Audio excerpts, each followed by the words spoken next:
jaarsa kiyyaratti sirraa bagaachuu fedhetta arashii midhaa arsii safuu beete akkasuma os namni Kalaas na keecha dhugaa rabbi hedduu na aarsisaa jirta baay'ee.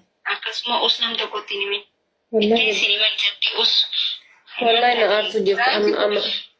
No, pranki dalle miti na aarsu jirta maki kalaas okii shota sorry dhugaa rabbi lamu waasitiin dubbadhan karaa dubartii waa dubbadhee irraa argadheen beeku. No, an dubartii jala duwwaa jedhaan akkamitti anuyyuu afaan bahee kana siin jedhee ati.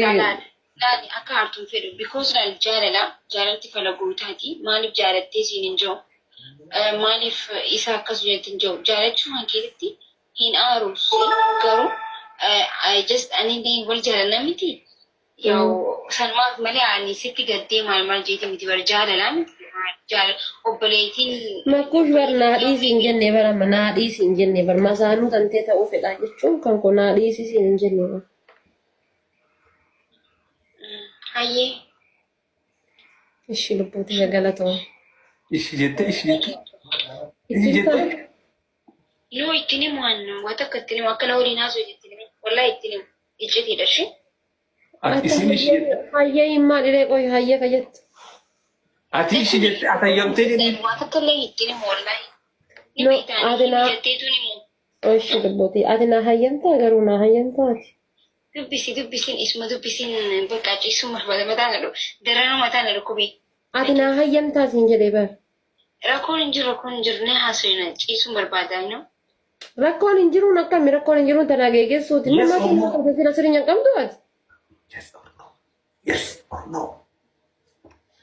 Afaan takka qofa sirraa barbaadan makii maal taate waaqa yookaan okee rakkoon qabu yookaan ammoo no baska lamaan kana bar jechuun kun waan guddaa miti maal taate bar yoo barbaachisaa ta'e alar osoo hin jiraa miti alarrattu yoo osoo wal jaalannee hin jiraa miti.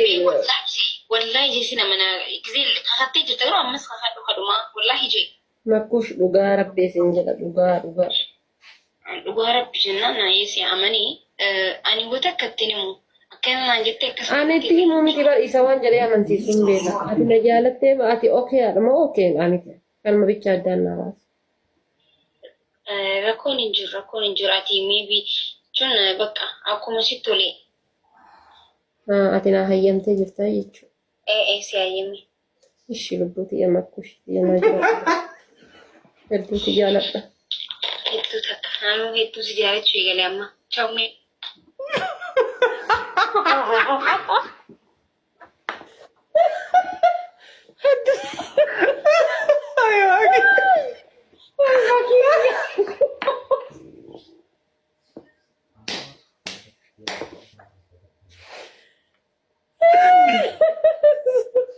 Yes jette bar. Naantee makiina kana na jaalatti. Dhugaa hedduu si jaalatti bakka. Oh my God. Jaalala si qabdurraa jaalasi si qoodde. Miskiin.